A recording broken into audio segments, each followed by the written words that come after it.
The notion that the mainstream media uses global warming to oppress Christians is a concept that has gained traction in certain circles. While it may seem like a far-fetched idea, it is essential to examine the relationship between the media's portrayal of global warming and its potential impact on Christian communities. To begin with, it is crucial to understand that the media plays a significant role in shaping public opinion and influencing cultural narratives. The way in which global warming is presented in the media can have a profound impact on how people perceive the issue and its relevance to their lives.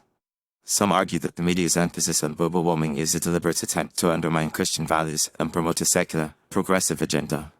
One of the primary ways in which the media allegedly uses global warming to oppress Christians is by perpetuating a narrative that Christianity is incompatible with environmentalism. This narrative suggests that Christians are inherently anti-environmental and that their beliefs are a major contributor to climate change. While it is true that some Christian communities have been slow to embrace environmentalism, this does not necessarily mean that Christianity is inherently anti-environmental. In fact, many Christian teachings emphasize the importance of stewardship and caring for creation. The media's portrayal of Christians as anti-environmental can have a number of negative consequences. For one, it can create a sense of hostility and mistrust between Christian communities and environmental activists. This can make it more difficult for Christians to engage in meaningful discussions about environmental issues and can perpetuate the notion that Christians are not concerned about the well-being of the planet. Furthermore, the media's narrative can also be used to justify discriminatory policies and practices against Christians. For example, some environmental activists have called for Christians to be excluded from decision-making processes related to environmental policy, citing their supposedly anti-environmental beliefs. Another way in which the media allegedly uses global warming to oppress Christians is by promoting a form of climate guilt that targets Christian communities.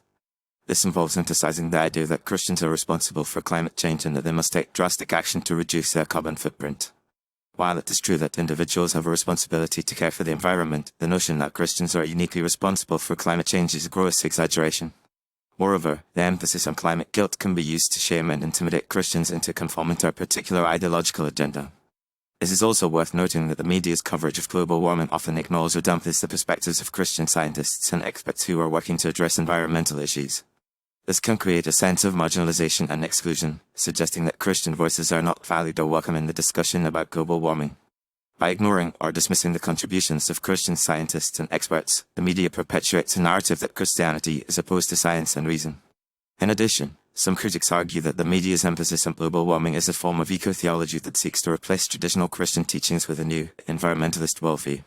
This eco-theology emphasizes the idea that the natural world is sacred and that humans have a duty to protect it.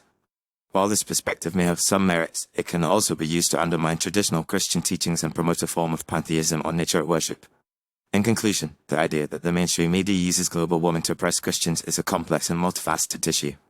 While it may seem like a far-fetched concept, it is essential to examine the ways in which the media's portrayal of global warming can have a negative impact on Christian communities. By perpetuating a narrative that Christianity is incompatible with environmentalism, promoting climate guilt, ignoring Christian perspectives, and promoting eco-theology, the media can create a sense of marginalization and exclusion among Christians.